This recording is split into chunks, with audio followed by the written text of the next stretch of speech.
How are we able to distinguish between space-time getting bigger and objects merely moving outward? Well, this comes down to repeated measurements of objects in the sky. Using spectroscopy, gravitational lensing, a lot of different techniques, we can tell in general how an object is moving.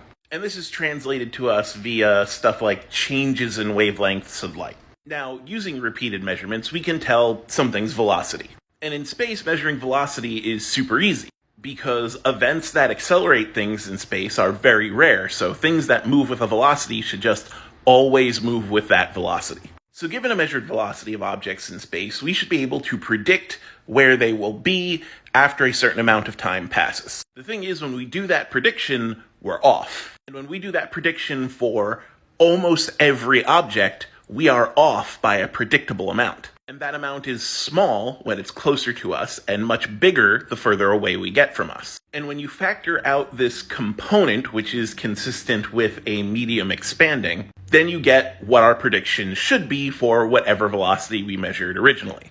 And there used to be a theory that everything was just getting accelerated by dark energy. But once the calculations became consistent with an expanding medium, instead of a bunch of invisible events that are propelling everything away from us for some reason, the explanation of the medium itself expanding was just more likely.